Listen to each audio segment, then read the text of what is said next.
Hello viewers, welcome to my channel. आज हम बड़ी सोच का बड़ा जादू बुक का 10 चैप्टर का फर्स्ट पार्ट पढ़ने जा रहे हैं। काम में जुटने की आदत डालें।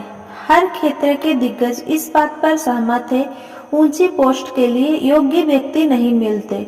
जैसी कहावत है, चोटी पर हमेशा काफी जगह खाली रहती है।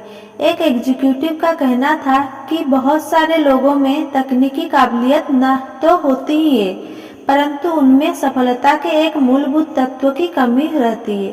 वो तत्व है काम पूरा करना या परिणाम देना। हर बड़े काम में, चाहे वो बिजनेस चलाना हो, ऊंचे स्तर की सेल्समैनशिप हो, विज्ञान, सेना या सरकार हो, आपको एक ऐसे व्यक्ति की जरूरत पड़ती है जो न सिर्फ सोचता है बल्कि काम भी करता हो। जब भी अफसर किसी महत्वपूर्ण कर्मचारी की नियुक्त करते हैं तो वे अक्सर इस तरह के सवाल पूछते हैं: क्या वो यह काम कर पाएगा? क्या वो पूरा काम कर सकता है? क्या वो खुद ही काम में जुटा रहेगा या उसे बार बार याद दिलाना पड़ेगा? क्या वो काम पूरा करेगा या सिर्फ बातें ही करता रहेगा? इन सारे सवालों का लक्ष्य एक ही है, यह पता लगाना कि क्या वो व्यक्ति कर्मठ है, क्या वो व्यक्ति काम का है। उत्कृष्ट विचार ही पर्याप्त नहीं होते। एक साधारण विचार पर भी अगर अमल किया जाए और उसे विकसित किया जाए तो उसके अच्छे परिणाम निकलते हैं। दूसरी तरफ अगर आपके पास सर्वश्रेष्ठ विचार भी है और आप उस पर अमल नहीं कर पाए तो वो बेकार है, क्योंकि वह आपके दिमाग में ही पैदा होता है और वही मर जाता है। महान व्यापारी जॉन बानमेकर अक्सर कहा करते थे, कोई भी चीज सिर्फ सोच लेने पर से नहीं हो जाती। इस बारे में विचार करें। इस दुनिया की हर चीज, उपग्रह और गगनचुंबी इमारतों से लेकर बेबी फूड तक सिर्फ एक विचार था जिस पर किसी ने मेहनत की है। जब आप सफल और असफल दोनों तरह के लोगों का अध्ययन करते हैं तो आप पाएंगे कि आप उन्हें दो श्रेणियों में बांट सकते हैं। सफल लोग कर्मठ होते हैं, औसत व्यक्ति साधारण होता है, जबकि असफल लोग निठल्ले होते हैं। हम दोनों समूह के अध्ययन से सफलता का सिद्धांत खोज सकते हैं। मिस्टर कर्मठ काम करने वाले होते हैं। वे काम शुरू करते हैं, उसे पूरा करते हैं और उनके दिमाग में विचार और योजनाएं होती है। मिस्टर निठल्ले एक कर्मण्य व्यक्ति होते हैं। वे काम को टालते रहते हैं जब तक कि वे यह साबित ना कर दें कि वो काम उन्हें क्यों नहीं करना चाहिए या वो काम वो क्यों नहीं कर सकते, या जब तक काम का वक्त ही ना निकल जाए। मिस्टर कर्मठ और मिस्टर निठल्ले के बीच का अंतर अनगिनत चीजों में दिखता है। मिस्टर कर्मठ छुट्टियां मनाने की योजना बनाते हैं, वे छुट्टियां मनाकर आ जाते हैं। मिस्टर निठल्ले छुट्टियां मनाने की सोचते हैं, परंतु वे उसे अगले साल तक के लिए टाल देते हैं। मिस्टर का निर्णय लेते हैं कि उन्हें नियमित रूप से चर्च जाना चाहिए और वह ऐसा करते हैं। मिस्टर नी सोचते हैं कि चर्च जाना एक अच्छा विचार है, परंतु वे ऐसा करने से किसी न किसी कारण से बचते रहते हैं। मिस्टर का महसूस करते हैं कि उन्हें किसी की उपलब्धि पर उसे बधाई देनी चाहिए। वे चिट्ठी लिख देते हैं। मिस्टर नी को चिट्ठी लिखने के बचने का कोई बहाना मिल जाता है और वे चिट्ठी कभी नहीं लिख पाते। यह अंतर बड़ी चीजों में भी साफ दिखाई देता है।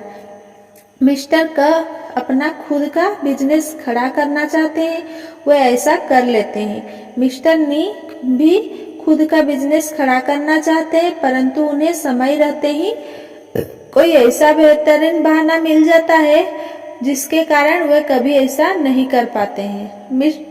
मिस्टर का 40 साल की उम्र में किसी नए काम में हाथ डालने का फैसला करते हैं, वे ऐसा सफलतापूर्वक कर लेते हैं। यही विचार मिस्टर नी के मन में भी आता है, परंतु वे इस बात पर सोचते ही रहते हैं और कभी कुछ कर नहीं पाते हैं।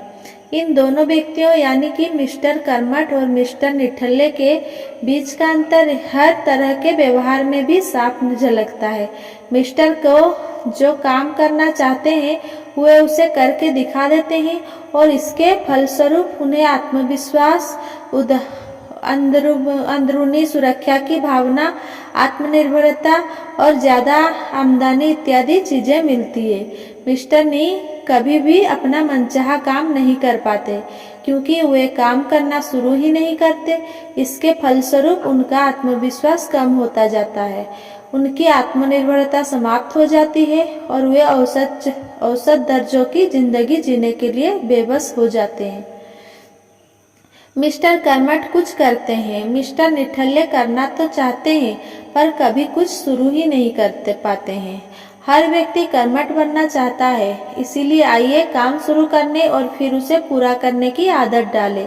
बहुत से निठल्ले लोग इस तरह के इसीलिए बने क्योंकि वे इस बात का इंतजार करते हैं कि परिस्थितियां पूरी तरह आदर्श होनी चाहिए और जब तक ऐसा नहीं होता वे वहीं रुके रहते हैं। आदर्श स्थिति या पूर्णता बहुत अच्छी बात है, परंतु यह भी सच है कि कोई भी इंसानी चीज पूरी तरह आदर्श या पूर्ण नहीं होती है, ना ही हो सकती है। इसीलिए अगर आप आदर्श स्थिति का इंतजार करेंगे तो शायद आपको हमेशा इंतजार करना पड़ेगा। नीचे 3 उदाहरण दिए गए हैं जिनमें बताया गया है कि 3 लोगों ने अपनी स्थितियों का सामना किस तरह किया। उदाहरण 1, जीएन ने शादी क्यों नहीं की। मिस्टर जीएन लगभग 40 साल के उच्च शिक्षित अकाउंटेंट थे और शिकागो में रहते हैं। जीएन की शादी करने की बड़ी इच्छा है, वे साहचर्य, घर, बच्चे चाहते हैं।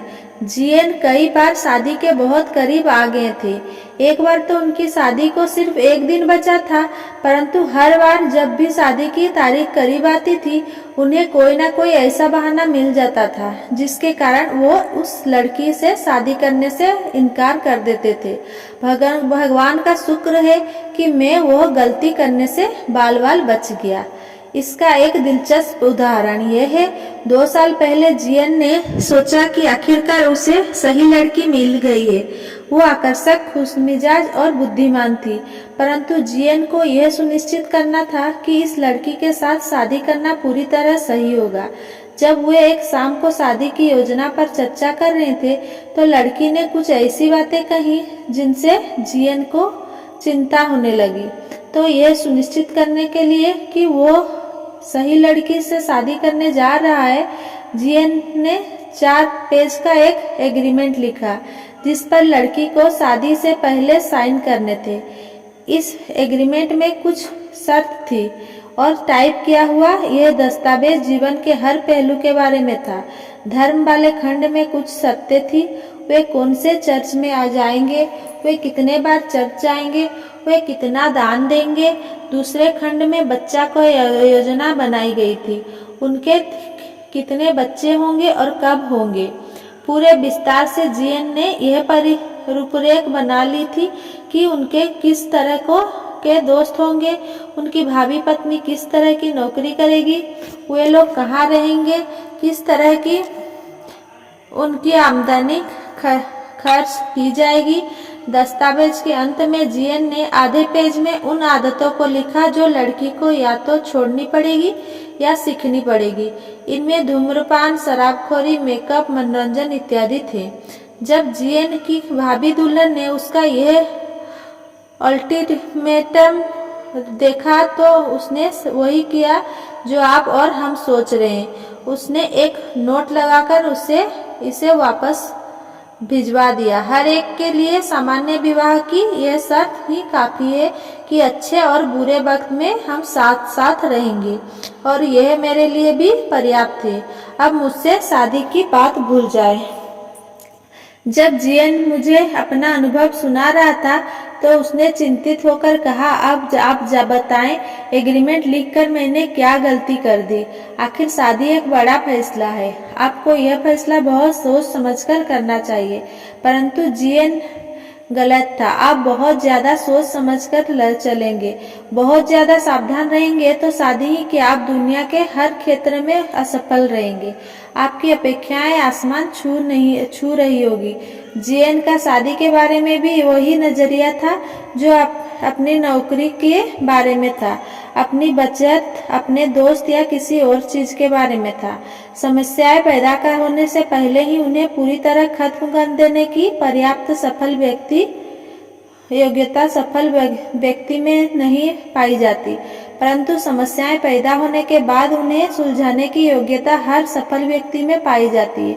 अगर हम कोई काम शुरू करने से पहले सारी उम्र इंतजार नहीं करना चाहते तो बेहतर होगा कि हम पूर्णता के साथ समझदारीपूर्ण समझौता करने के इच्छुक रहे। पुलों को तभी पार करें जब वे जाएं। यह सलाह काफी समय से दी जा रही है और यह अब भी उतनी ही सही है जितनी कि यह 200 साल पहले सही। उदाहरण 2, जेम नए घर में क्या क्यों रहता है। हर बड़ा निर्णय लेते समय मस्तिष्क खुद के साथ युद्ध करता है, काम करें या ना करें, करे कि ना करे। यहाँ पर ऐसे युवक की कहानी है जिसने काम करने का फैसला किया और इससे उसे बहुत फायदा हुआ। जेम की स्थिति भी लाखों करोड़ों युवकों जैसे है। वो अभी 25 साल का है और उसकी पत्नी और एक बच्चा है और उसकी आमदनी खास नहीं है। मिस्टर और मिसेस जेम एक छोटे अपार्टमेंट में रहा करते थे। नया घर दोनों का सपना था। वे चाहते थे कि उनके पास ज्यादा जगह हो, आसपास का माहौल ज्यादा अच्छा हो, बच्चों के लिए खेलने का मैदान हो और अपनी खुद की जायदाद हो। परंतु नया घर खरीदने में एक बाधा थी, नगद भुगतान। एक दिन जब जेम अगले महीने के मकान किराए का चेक काट रहा था तो उसे बहुत कष्ट हुई। जितना मकान किराया वो दे रहा था वो तो नए मकान की किस्त के बराबर रकम थी। जेम ने अपनी पत्नी से कहा, क्या तुम अगले हफ्ते नया घर खरीदना पसंद करोगे? पत्नी ने पूछा, आज तुम्हें हो क्या गया है? क्यों मजाक कर रहे हो? तुम जानते हो हम अभी घर नहीं खरीद सकते। नगद देने के लिए हमारे पास पैसे नहीं है। डाउन पेमेंट हम कहाँ से देंगे? परंतु जेम का इरादा पक्का था। हमारी तरह के लाखों लोग होंगे जो किसी न किसी दिन नया घर खरीदने के सपने देखते होंगे, परंतु उनमें आधे से ज्यादा लोग कभी भी अपने सपनों का घर नहीं खरीद पाते। कोई ना कोई चीज आकर उन्हें ये रोक देती होगी। हम घर खरीदेंगे। मैं नहीं जानता कि हम डाउन पेमेंट कहाँ से लाएंगे, परंतु हम किसी न किसी तरह ऐसा कर लेंगे। अगले हफ्ते उन्हें एक ऐसा घर मिल गया जो उन्हें पसंद था। घर छोटा परंतु बढ़िया था और उन्हें सिर्फ $1200 का डाउन पेमेंट देना था। अब समस्या थी $1200 इकट्ठे करना। जेम जानता था कि उसे कर्ज में इतनी बड़ी रकम नहीं मिलेगी, परंतु जहाँ चाहा वहाँ रहा। अचानक जेम ने इस समस्या पर काफी सोच विचार किया। क्यों ना बिल्डर से बात की जाए और $1200 एक मुश्त देने के बजाय किस्तों में दिया जाए। जेम ने बिल्डर से बात की। पहले तो बिल्डर नहीं माना, परंतु जेम जब जुटा रहा तो बिल्डर राजी हो गया। बिल्डर जेम को $1200 का लोन देने के लिए तैयार हो गया। अब जेम को हर महीने $100 और ब्याज का इंतजाम करना था। पति पत्नी दोनों ने हिसाब लगाया और हर महीने अपने खर्च में $25 की कटौती करने का फैसला किया। परंतु अब भी समस्या ये थी कि $75 कहाँ से आएंगे जो हर महीने किस्त देने के लिए जरूरी होंगे। तभी जेम के दिमाग में एक विचार आया। अगली सुबह वो अपने बॉस से मिलने गया। उसने उन्हें बताया कि स्थिति क्या है। बॉस यह जानकर खुश हुए कि जेम घर खरीद रहा है। फिर जेम ने कहा, सर मुझे इसके लिए हर महीने $75 चाहिए। मैं जानता हूँ कि आप मेरे तनख्वाह तभी बढ़ाएंगे जब आप मुझे इस काबिल समझेंगे। मैं अभी तो आपसे सिर्फ पैसा कमाने का अवसर चाहता हूँ। इस ऑफिस में ऐसी बहुत सी चीजें हैं जो मैं सप्ताहांत में आकर कर सकता हूँ।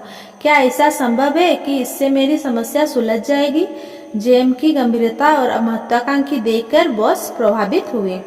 हर सप्ताहांत में 10 घंटे अतिरिक्त काम करने के बदले में वे जेएम को इतनी राशि देने के लिए तैयार हो गए और फिर मिस्टर और मिसेस जेएम अपने नए घर में रहने के लिए चले गए। पहला, जेएम के मन में काम करने का दृढ़ संकल्प था, जिससे उसे लक्ष्य की प्राप्ति में सहयोग मिला। दूसरा, जेएम ने विश्वास से भर गया। इसके बाद अगर उसके सामने कोई बड़ी परिस्थिति आती थी तो उसके लिए कर्मठता दिखाना आसान होगा। तीसरा, जेएम ने अपनी पत्नी और अपनी बच्चों को उनके सपनों का घर दिलवा दिया। अगर उसने आदर्श स्थितियों का इंतजार किया होता, घर खरीदने को टाला होता, तो हो सकता था कि वे लोग कभी अपने खुद के घर में नहीं रह पाते। उदाहरण 3, सीडी अपना खुद का बिजनेस शुरू करना चाहता था, परंतु मिस्टर सीडी भी इसी तरह का एक उदाहरण है जो हमें बताते हैं कि अगर कोई काम शुरू करने से पहले आदर्श परिस्थितियों का इंतजार करता है तो उसका परिणाम क्या होता है। दूसरे विश्व युद्ध के कुछ ही समय बाद सीडी को अमेरिकन पोस्ट ऑफिस डिपार्टमेंट के कस्टम्स डिवीजन में नौकरी मिल गई। उसे काम पसंद था, परंतु 5 साल बाद वह अपनी नौकरी से उकता थक गया। वही काम करते करते वह उब गया था। रोज काम के बंधे बंधाए घंटे, कम तनख्वाह और ऐसा सीनियरिटी सिस्टम जिसमें तरक्की की गुंजाइश कम ही थी। तभी उसके मन में एक विचार आया। उसे इस बात का काफी ज्ञान हो चुका था कि सफल आयात कैसे किया जा सकता है। क्यों ना वो कम कीमत के तोहफे और खिलौने आयात करने का बिजनेस शुरू करे।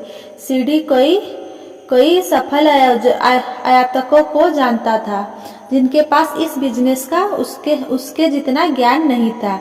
अपना बिजनेस शुरू करने का विचार उसके मन में 10 साल पहले आया था, परंतु आज भी वो कस्टम्स ऑफिस में ही काम कर रहा था। क्यों? होता यह था कि जब भी सीडी शुरू करने के वाला होता था, कोई ना कोई ऐसी समस्या आ जाती थी जिसके कारण वह आखिरी कदम नहीं उठा पाता था। पैसे की कमी, आर्थिक मंदी, बच्चे का जन्म, टेम्पररी सुरक्षा की आवश्यकता, व्यापार पर प्रतिबंध और इसी तरह के कई बहाने इंतजार करने और काम टालने के लिए इस्तेमाल किए गए। सच्चाई तो यह है कि सीडी ने खुद को मिस्टर निठल्ले बन जाने दिया। वो चाहता था कि वो आदर्श परिस्थितियों में ही काम शुरू करे। चूंकि परिस्थितियां कभी आदर्श नहीं हुई, इसीलिए सीडी का काम अभी शुरू नहीं हो पाया। आप इस समस्या को कैसे दूर कर सकते हैं? यहाँ 2 तरीके सुझाए जा रहे हैं जो आपकी इस आदतों को दूर कर देंगे। पहला, भविष्य में आने वाली कठिनाइयों का अनुमान लगाएं। हर नए काम में जोखिम, समस्या और अनिश्चितताएं होती है। मान लें कि आप कार से शिकागो से लॉस एंजल्स जाना चाहते हैं और आप तब तक चलाना शुरू नहीं करेंगे जब तक कि आपको इस बात की पूरी गारंटी ना मिल जाए कि रास्ते में कोई बाधा नहीं आएगी, आपकी गाड़ी खराब नहीं होगी, मौसम खराब नहीं होगा, कोई शराबी ड्राइवर आपको तंग नहीं करेगा और किसी तरह का कोई खतरा नहीं होगा। तो क्या होगा? आप कब चलना शुरू करेंगे? कभी नहीं। इसी यात्रा की तैयारी आप इस तरह से भी कर सकते हैं कि आप यात्रा का नक्शा साथ रख ले, अपनी कार को चेक करा ले और इस तरह पूरी सावधानी बरते। परंतु अब सारे खतरों को ना तो भांप सकते हैं, ना ही उन्हें खत्म कर सकते हैं। दूसरा, जब समस्याएं और बाधाएं आए तब उनसे निपटे। सफल व्यक्ति की योग्यता इस बात से नहीं जांची जाती कि वो काम शुरू करने के पहले ही सारी बाधाओं को हटा देता हो, बल्कि इस बात से जांची जाती है कि जब भी उसकी राह में बाधाएं आती है वो उनसे निपटने की तरीके खोज लेता है। बिजनेस, शादी या किसी भी अन्य चीजों में आप पुलों को तभी पार कर सकते हैं जबकि आप पुल पर हो। हम सभी समस्याओं के खिलाफ बीमा पॉलिसी नहीं खरीद सकते। अपने विचारों के बारे में कुछ करने का मन बना ले। 5 या 6 साल पहले एक बहुत ही योग्य प्रोफेसर ने मुझे बताया कि वे एक पुस्तक लिखने की योजना बना रहे हैं। वे कुछ दशक पहले के एक विवादास्पद व्यक्ति की जीवनी लिखना चाहते थे। उनके विचार न सिर्फ रोचक थे बल्कि शानदार थे। उनमें दम था, लोगों को मंत्रमुग्ध करने की क्षमता थी। प्रोफेसर को पता था कि वो क्या करना चाहते थे और उन्हें अपनी बात किस तरह कहनी चाहिए। इस पुस्तक के पूरा होने पर उन्हें अंदरूनी संतोष तो मिलता ही था, साथ ही प्रतिष्ठा और पैसा भी काफी मिलता। पिछले साल मैं उसी मित्र से फिर मिला और मैंने अनजाने में उससे यह पूछ लिया कि क्या उसकी पुस्तक पूरी हो गई। यह मूर्खतापूर्ण सवाल था, क्योंकि इससे मैंने उसके पुराने घाव को कुरेद दिया था। नहीं, वो पुस्तक नहीं लिख पाया। कुछ समय तक तो वो यही सोचता रहा कि वो इसका क्या कारण बताए। आखिरकार उसने कहा कि वो बेहद व्यस्त था, उसके पास दूसरी जिम्मेदारियां थी और इसीलिए उसे पुस्तक लिखने की फुर्सत ही नहीं मिली। वास्तव में प्रोफेसर ने इस विचार को अपने मानसिक कब्रिस्तान में गहरे दफना दिया था। उसने अपने दिमाग में नकारात्मक विचारों को बढ़ने दिया था। उसने यह कल्पना कर ली थी कि उसे पुस्तक लिखने में बहुत मेहनत करनी पड़ेगी और उसे कई त्याग भी करने होंगे। उसने उन सभी कारणों पर विचार कर लिया था जिनके कारण उसकी योजना असफल हो सकती थी। विचार महत्वपूर्ण है। हम इस बात को अच्छी तरह समझ ले। अगर हमें कुछ भी बनना है या सुधारना है तो उसकी पहली शर्त यह है कि हमारे पास विचार हो। सफलता उस व्यक्ति के दरवाजे पर दस्तक नहीं देती जिसके पास विचार नहीं होते, परंतु हम इस बिंदु को अच्छी तरह से समझ ले। केवल विचार का ही महत्व नहीं होता, विचारों का महत्व तभी होता है जब उन पर अमल किया जाए। अगर आपके मन में यह विचार आता है कि आप अपने बिजनेस को किस तरह बढ़ाएं, तो केवल विचार करने भर से आपको बैंक बैलेंस नहीं बढ़ जाता। हर दिन हजारों लोग अच्छे विचार को दफनाते रहते हैं क्योंकि उन पर अमल करने की हिम्मत नहीं होती और इसके बाद उन विचारों को उन्हें सताने के लिए आ जाते हैं। इन 2 विचारों को अपने दिमाग में गहरे बैठ जाने दें। पहली बात तो यह कि अपने विचारों पर अमल करने के उन्हें मूल्यवान बनाएं। चाहे विचार कितना ही अच्छा हो, यदि आप उस पर अमल नहीं करेंगे तो आपको जरा भी लाभ नहीं होगा। दूसरी बात यह है कि अपने विचारों पर अमल करें और मन की शांति हासिल करें। किसी ने एक बार कहा था कि सबसे दुखद शब्द है काश मैंने इसे किया होता। हर दिन आप किसी न किसी को ऐसी बात सुनते होंगे। अगर मैं 1952 में इस बिजनेस में गया होता तो आज मैं लाखों में खेल रहा होता, या मुझे लगता था कि ऐसा ही होगा। काश मैंने उस वक्त अपने दिल की बात सुनी होती। अगर अच्छे विचार पर अमल ना किया जाए तो उससे काफी मनोवैज्ञानिक पीड़ा भी होती है, परंतु अगर अच्छे विचार पर अमल किया जाए तो उससे हमें मानसिक शांति मिलती है। क्या आपके पास कोई अच्छा विचार है? तो फिर देर किस बात की है? काम करके डर का इलाज करें और आत्मविश्वास हासिल करें। यह याद रखने लायक बात है। काम करने से आपका आत्मविश्वास बढ़ता है और प्रबल होता है।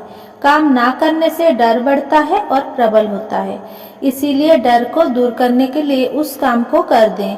अपने डर को बढ़ाने के लिए इंतजार करते रहे, काम को टालते रहे, बाद में करने की सोचे।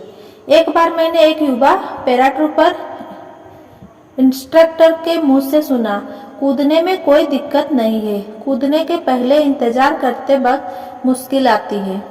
जब कूदने का समय आता है तो मैं हमेशा यह कोशिश करता हूँ कि लोगों को ज्यादा सोचने का मौका ना मिले।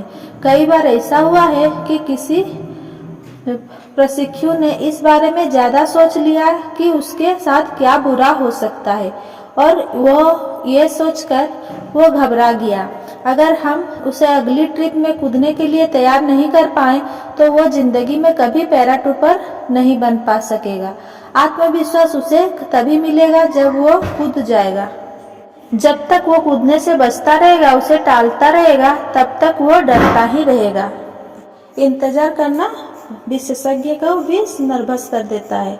टाइम मैगजीन में लिखा गया था कि एडवर्ड आर मरो, जो देश के बेहतरीन न्यूज रीडर है, जब टेलीविज़न पर आने वाले होते हैं तो वे काफ़ी नर्वस हो जाते हैं और उन्हें पसीना आने लगता है, परंतु एक बार वे काम में जुट जाते हैं तो फिर उनका डर का काफूर हो जाता है। कई अभिनेता भी इसी तरह की प्रक्रिया से गुजरते हैं। सभी इस बारे में एकमत है कि स्टेज के डर का एक ही इलाज है, स्टेज पर उतरना या कर्म करना। जनता के सामने मंच पर आ जाने के बाद डर, चिंता, तनाव सब दूर हो जाता है। कर्म से डर दूर हो जाता है। एक बार हम अपने दोस्त के घर गए, जहां उसका 5 साल का बच्चा सोने के आधे घंटे बाद ही जाग गया और रोने लगा। बच्चे ने एक डरावनी फिल्म देखी थी और उसे वो डर लग रहा था कि राक्षस आकर उसे उठा ले जाएगा। बच्चे के पिता ने उसे समझाया। उसके समझाने का तरीका सचमुच लाजवाब था। उसने ये नहीं कहा, फिक्र मत करो बेटे, कोई भी तुम्हें कहीं उठाकर नहीं ले जाएगा, चुपचाप सो जाओ। इसके बजाय उसने सकारात्मक कार्य किया। उसने बच्चे के सामने सारी खिड़कियां की जांच की और इससे बच्चे की यह विश्वास हो गया कि सभी खिड़कियां अच्छी तरह बंद है। इसके बाद उसने बच्चे की प्लास्टिक की बंदूक उसके पास की टेबल पर रख दी और कहा, बिल्ली, वैसे अगर तुम्हें कोई दिक्कत आए तो यह बंदूक तुम्हारे पास ही रखी है।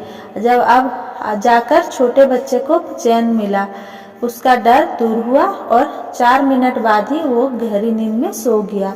कई डॉक्टर लोगों को हानि रहित निष्क्रिय दवाइयाँ इसीलिए देते हैं ताकि उनके मन को संतोष रहे। लोग डॉक्टर से नींद की गोली मांगते हैं। डॉक्टर उन्हें झूठ मूठ की नींद की गोली पकड़ा देता है। लोगों को गोली निगलने के बाद ऐसा लगता है कि उन्हें अच्छी नींद आती है, हालांकि गोली में कोई दवाई नहीं थी। इसके बावजूद उन पर इसका मनोवैज्ञानिक असर होता है और उन्हें अपनी तबीयत ज़्यादा अच्छी महसूस होती है। ये स्वाभाविक है कि हमें किसी न किसी तरह का डर सताए। इसका सामना करने के आम तरीके कई बार आपको कारगर नहीं लगेंगे। मैं कई सेल्समैन से मिला हूँ जिन्होंने डर का इलाज करने की कोशिश की है। जैसे उन्होंने ग्राहक के घर के चारों तरफ 3 चक्कर लगाए हैं या एक कॉफी ज़्यादा पिए हैं, परंतु इन चीज़ों से समस्या हल नहीं होती। इस तरह के डर को दूर करने का बल्कि किसी भी तरह के डर को दूर करने का एकमात्र तरीका यह है कि उस काम को कर दिया जाए। अगर आपको किसी को फोन करने में डर लगता है तो आप फोन कर दीजिए और आपका डर गायब हो जाएगा। अगर आप उसे टालते जाएंगे तो आपके लिए फोन करना दिन दिन मुश्किल होता जाएगा। डॉक्टर के पास चेकअप करवाने के लिए जाने में आपको घबराहट होती है, जाइए और आपकी चिंता दूर हो जाएगी। हो सकता है कि आपको कोई गंभीर बीमारी ना हो, और अगर हो भी तो कम से कम आपको यह तो पता चल जाएगा कि आप किस हाल में हैं।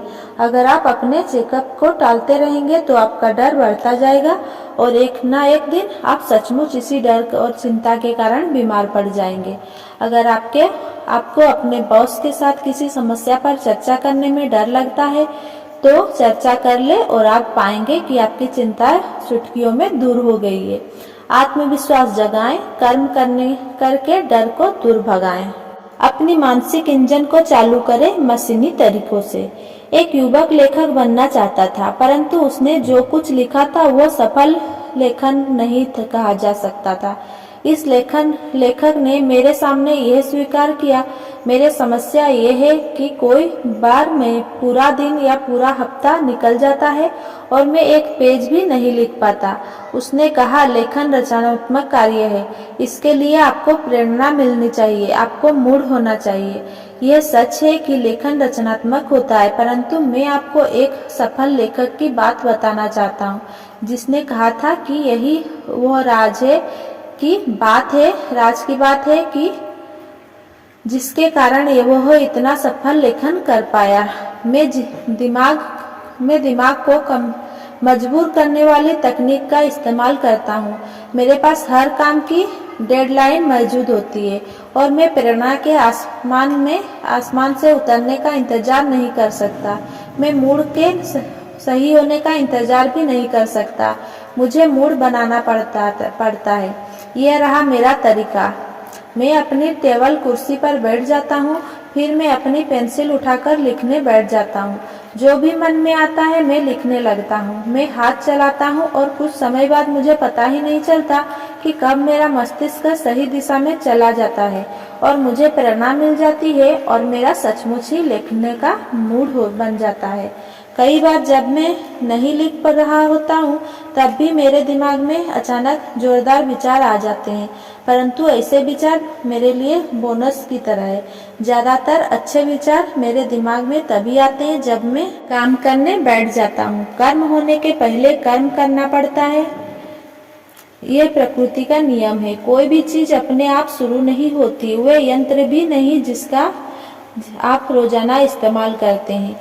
आपके घर में ऑटोमेटिक एयर कंडीशनर होगा, परंतु आपको अपना मनचाहा तापमान तो चुनना ही पड़ता है, कर्म करना ही पड़ता है। आपकी कार अपने आप गियर बदल लेती है, परंतु उससे पहले आपको सही लीवर दबाना पड़ता है। यही सिद्धांत दिमाग के कर्म के बारे में भी सही है। आपको अपने दिमाग को सही गियर में लाना होगा, तभी यह आपके लिए सही काम करेगा। एक युवा सेल्स मैनेजर ने बताया कि वो किस तरह अपने सेल्समैनों को मशीनी की तरीके से दिन शुरू करने का प्रशिक्षण देता है। हर सेल्समैन जानता है कि घर घर जाकर सामान बेचने वाले सेल्समैन को कितनी दिक्कतों का सामना करना पड़ता है। हर सेल्समैन को सुबह की पहली बिक्री से डर लगता है। वो जानता है कि उसका दिन भारी गुजरेगा, इसीलिए वो पहले घर का दरवाजा खटखटाने से बचता रहता है। वो 2 कप कॉफी ज्यादा पीता है।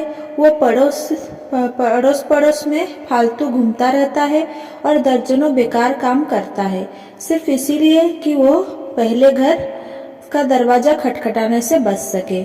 मैं हर नए व्यक्ति को इस तरह सिखाता हूँ। मैं उसे बताता हूँ कि शुरू करने का एक ही तरीका होता है और वो है शुरू करना। काम को टालो मत, उसके बारे में ज्यादा सोचो मत, बस शुरू कर दो। अपनी गाड़ी खड़ी करो, अपना सैंपल केस निकालो, दरवाजे तक जाओ, घंटी बजाओ, मुस्कुराओ, गुड मॉर्निंग कहो और अपनी बात मशीनी तरीकों से ग्राहक के सामने रखो और इसके बारे में ना तो ज्यादा चिंता करो ना ही सोचो। इस तरह दिन शुरू करने से आपकी हिचक दूर हो जाती है। दूसरे तीसरे घर के दरवाजे के सामने पहुंचते पहुंचते आपका दिमाग पैना हो जाएगा और आपकी प्रस्तुतियां अपने आप प्रभावी हो जाएगी। एक व्यक्ति ने कहा था कि जिंदगी की सबसे बड़ी समस्या गर्म बिस्तर से निकलकर ठंडे कमरे में आना थी। उसकी बात में दम था। आप जितनी देर तक बिस्तर पर पड़े रहेंगे और सोचते रहेंगे कि बाहर निकलना कितना कष्टदायक है, ऐसा करना आपके लिए उतना ही मुश्किल होता जाएगा।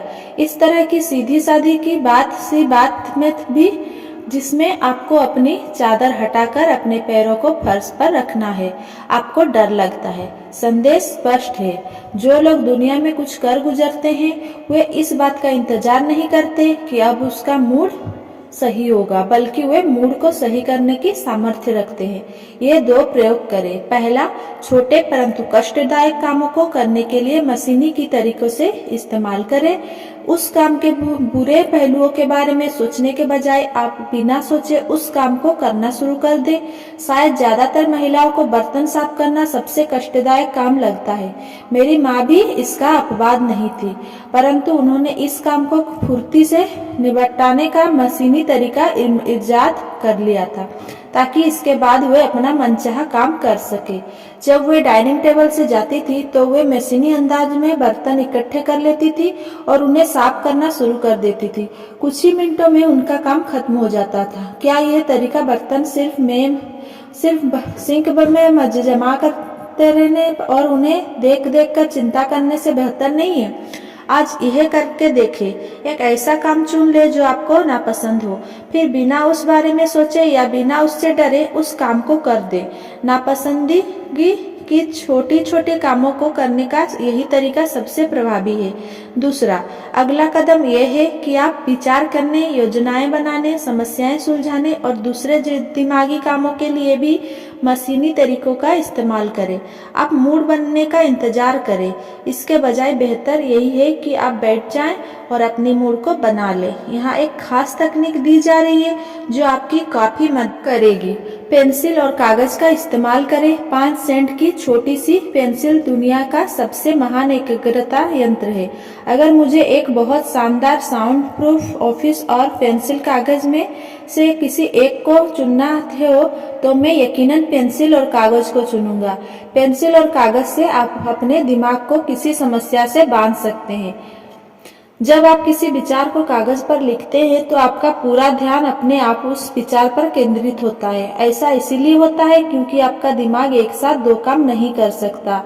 एक ही समय पर आपका दिमाग एक विचार को सोचे और दूसरे विचार को लिखे, यह नहीं हो सकता। और जब आप कागज पर कुछ लिखते हैं तो आप दरअसल अपने दिमाग पर लिख रहे हैं। प्रशिक्षण से यह साबित हो चुका है कि अगर आप कागज पर लिखकर कोई चीज याद करते हैं तो वह आपको लंबे समय तक और ज्यादा अच्छी तरह याद रहती है।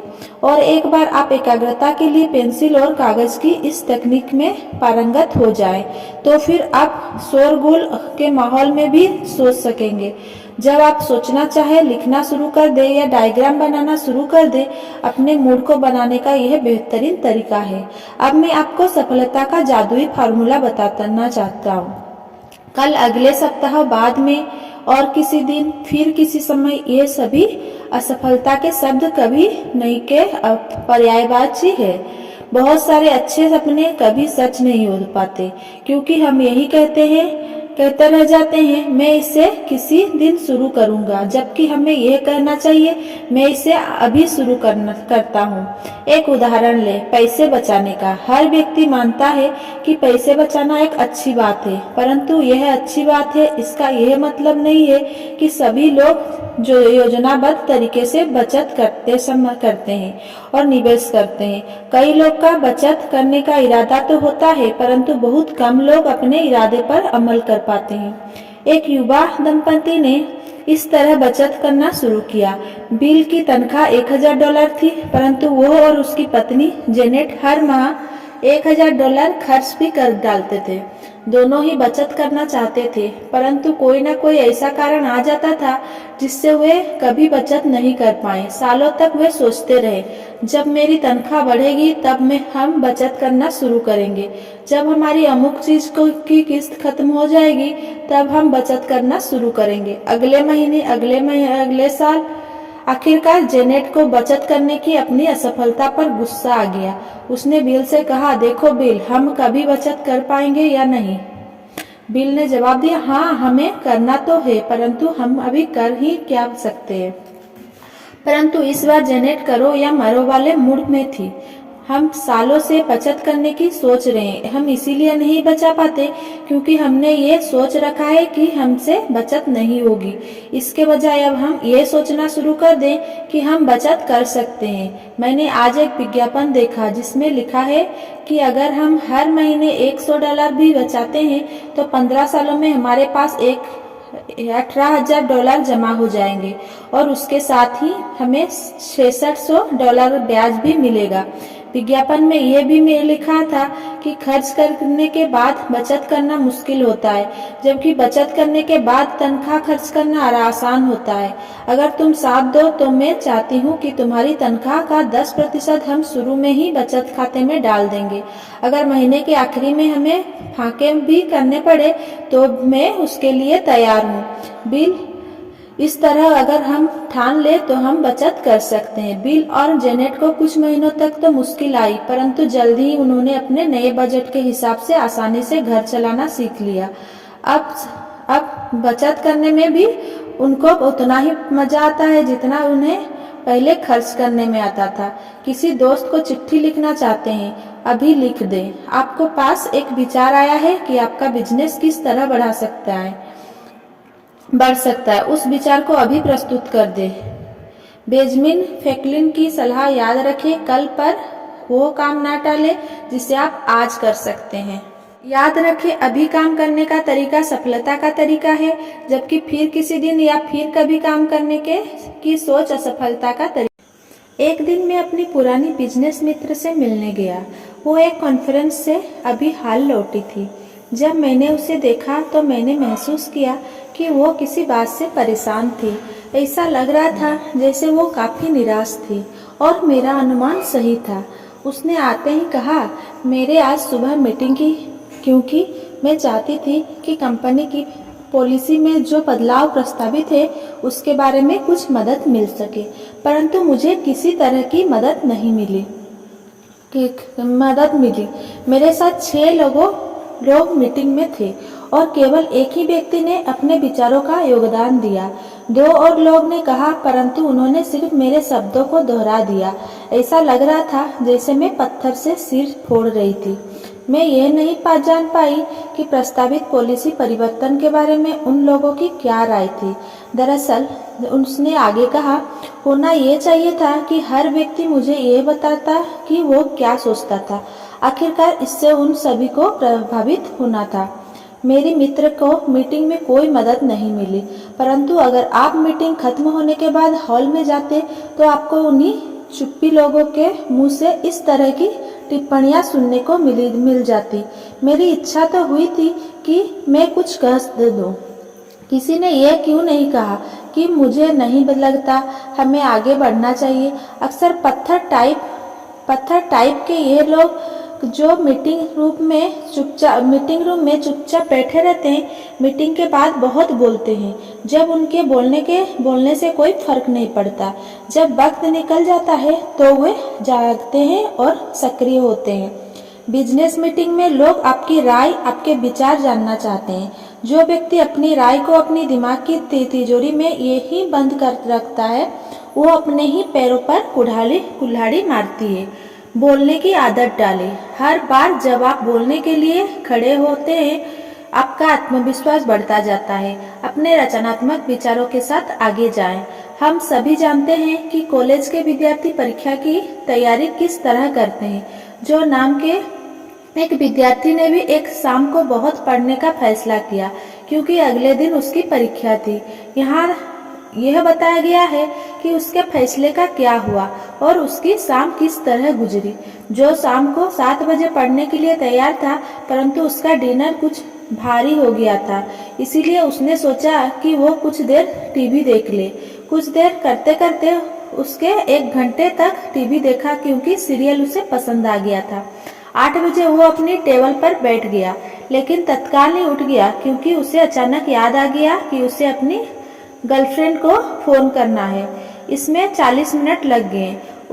उसने पूरे दिन उससे बात नहीं की थी। किसी का फोन आ गया जिसमें 20 मिनट लग गए। अपनी डेस्क पर आते आते जो कि इच्छा हुई कि वो पिंग पोंग खेल ले। इसमें 1 और घंटा बर्बाद हो गया।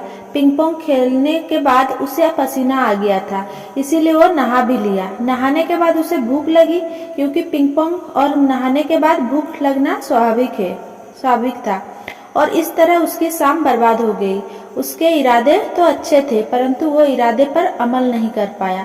आखिरकार 1 बजे रात को उसने अपनी पुस्तक खोली, परंतु उसे इतनी नींद आ रही थी कि वो कुछ समझ नहीं पा रहा था। आखिरकार उसने नींद के आगे हार मान ली। अगले सुबह उसने अपने प्रोफेसर को बताया, मुझे लगता है कि आप मुझे अच्छे नंबर देंगे। मैंने इस परीक्षा के लिए सुबह 2 बजे तक पढ़ाई की है। जो कार्य करने में नहीं जुटा, क्योंकि उसने कार्य करने की तैयारी में बहुत समय बर्बाद कर दिया, और जो ही ज्यादा तैयारी का एकमात्र शिकार नहीं है। जो नाम का सेल्समैन या एग्जीक्यूटिव या प्रोफेशनल वर्कर जोसेफाइन नाम की हाउसवाइफ, ये सभी इसी तरह की तैयारी करते हैं। कोई भी महत्वपूर्ण काम शुरू करने से पहले वे इसीलिए गपशप करते हैं, कॉफी पीते हैं, पेंसिल तेज करते हैं, पढ़ते हैं, मेज साफ करते हैं, टीवी देखते हैं और कई ऐसी चीजें करते हैं जिसमें फालतू समय बर्बाद होता है। परंतु इस आदत को दूर करने का एक तरीका है, अपने आप से ये कहे, मैं अभी शुरू करने की हालत में हूँ, काम टालने से मुझे कोई फायदा नहीं होगा। मैं तैयारी में जितना समय और ऊर्जा बर्बाद करूँगा, उसका इस्तेमाल मैं काम करने में कर सकता हूँ। मशीन के पुर्जे बनाने वाली कंपनी के एक बॉस ने अपने सेल्स एग्जीक्यूटिव से यह कहा, इस बिजनेस में हमें ऐसे लोगों की जरूरत है जिनके पास दमदार विचार हो और उनमें अपने विचारों पर अमल करने का दम भी हो। हमारी कंपनी का हर काम बेहतर तरीके से हो सकता है, चाहे उत्पादन हो, मार्केटिंग हो या कोई अन्य क्षेत्र हो। मैं यह नहीं कहना चाहता कि हम अभी खराब काम कर रहे हैं, हम अच्छा काम कर रहे हैं, परंतु हर सफल कंपनी की तरह हमें नए सामानों, नए बाजारों, नए विचारों और नए उपायों की जरूरत है। हमें ऐसे लोगों की जरूरत है जो पहल करें, वही हमारी टीम के कप्तान बनने काबिल है। पहल करना कर्म करने का एक खास पहलू है। पहल करने का मतलब है बिना किसी के कहे कोई महत्वपूर्ण काम करना। पहल करने वाला व्यक्ति हर बिजनेस और प्रोफेशन में अलग दिख जाता है और उसकी आमदनी भी काफ़ी होती है। मुझे एक दवाई बनाने वाली कंपनी का व्यक्ति मिला। वो मार्केटिंग रिसर्च का डायरेक्टर था। उसने मुझे बताया कि वो इस पद पर कैसे पहुंचा। पहल की शक्ति का यह एक अच्छा सबूत था। 5 साल पहले मेरे मन में एक विचार आया। उसने मुझे बताया, मैं तब तक मिशनरी सेल्समैन की तरह काम कर रहा था जो होलसेलर्स से मिला करता था। मैंने यह पाया कि हमारे पास अपने ग्राहकों के बारे में आंकड़ों की कमी थी। मैंने कंपनी के हर व्यक्ति से इस बारे में बात की। मैंने उन्हें बताया कि हमें मार्केट रिसर्च की ज़रूरत है। पहले तो सबने मेरी बात अनसुनी कर दी क्योंकि मैनेजमेंट को इसका महत्व समझ में नहीं आया, परंतु मुझे पक्का विश्वास था कि हमारी कंपनी में मार्केटिंग रिसर्च होनी चाहिए। इसीलिए मैंने पहल करने का फैसला कर लिया। मैंने मैनेजमेंट की अनुमति के बाद फैक्ट्स ऑफ ड्रग मार्केटिंग नाम की एक मासिक रिपोर्ट तैयार की। मैंने हर जगह से जानकारी इकट्ठी की। मैं ऐसा हर महीने करता रहा और जल्द ही मैनेजमेंट और दूसरे सेल्समैन को यह समझ आ गया कि मैं जो कर रहा हूँ वो सचमुच महत्वपूर्ण है। इसके बाद वे भी इस काम में दिलचस्पी लेने लगे। अपने रिसर्च शुरू करने के 1 साल बाद मुझे अपनी नियमित नौकरी से हटा दिया गया और मुझसे कहा गया कि मैं सिर्फ अपने विचारों का विकसित करने पर पूरा ध्यान दूं। बाकी बातें तो साधारण तरीके से हुई। आज मेरे पास 2 सहयोगी, 1 सेक्रेटरी और 3 गुना ज्यादा तनख्वाह है। लीडर बनने की कला विकसित करने के लिए यहाँ पर 2 अभ्यास दिए गए हैं। पहला, संघर्ष करने वाला बने।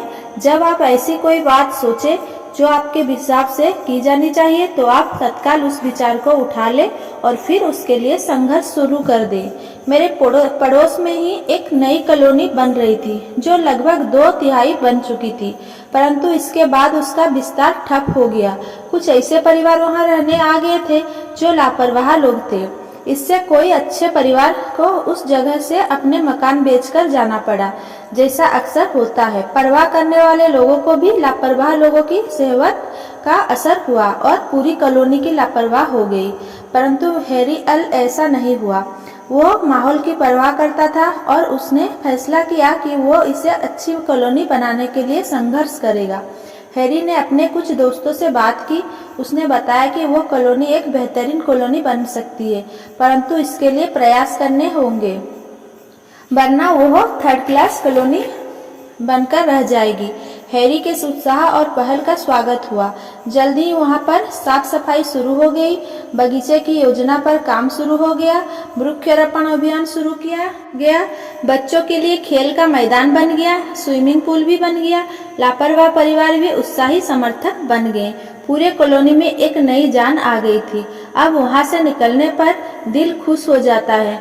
इससे वो पता चलता है कि संघर्ष करने वाला व्यक्ति चाहे तो नरक को भी स्वर्ग में बदल सकता है। क्या आपको ऐसा लगता है कि आपके बिजनेस में एक नया डिपार्टमेंट बनना चाहिए, या आपकी कंपनी को बाजार में एक नया सामान लाना चाहिए, या किसी और तरीके से तरक्की करनी चाहिए? अगर आपको ऐसा लगता है तो उस विचार के लिए संघर्ष करें। क्या आपको लगता है कि आपके चर्च में को नई इमारत की जरूरत है? अगर हाँ, तो इसके लिए पहल और संघर्ष करें।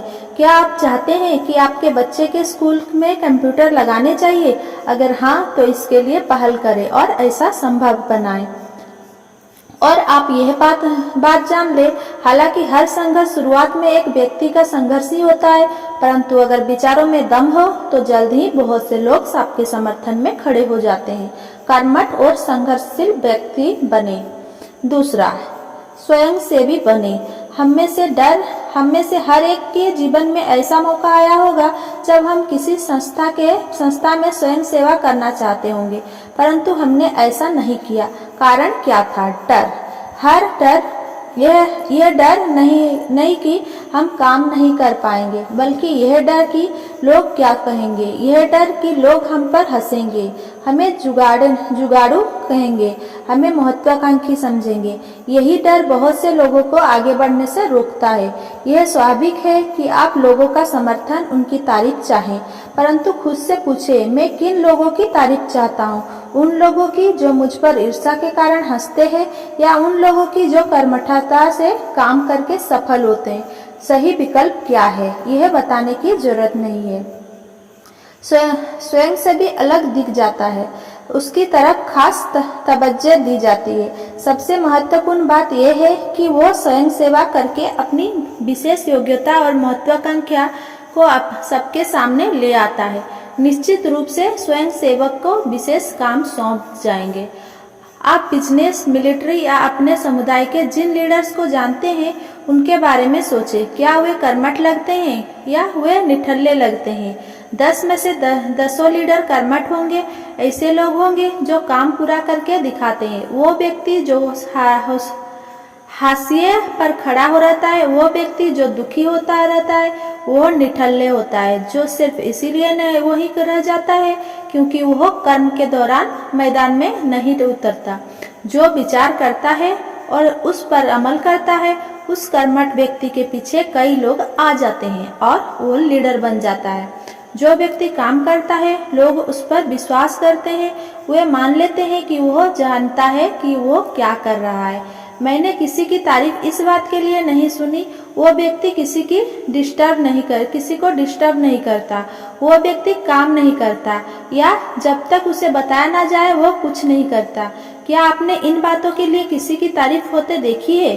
कर्म की आदत को बढ़ावा दे।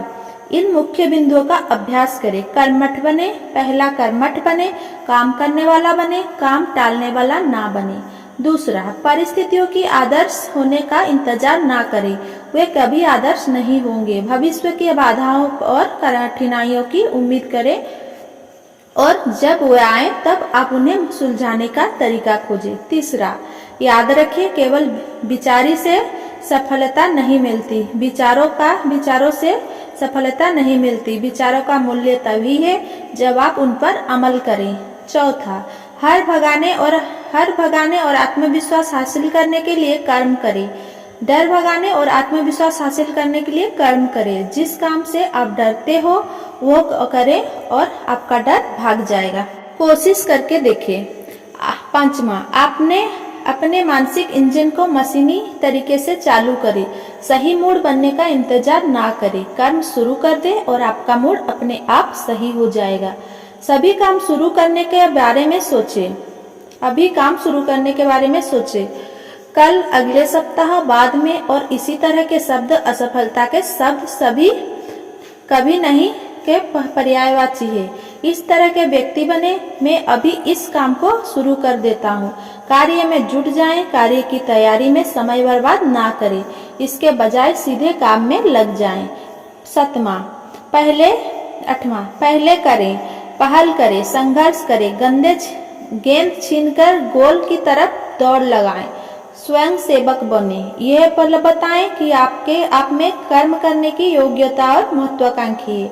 अपने दिमाग को गियर में डाल दें और सफलता की राह पर चल पड़े। Thanks for watching. Please like, share, comment and subscribe. Thank you.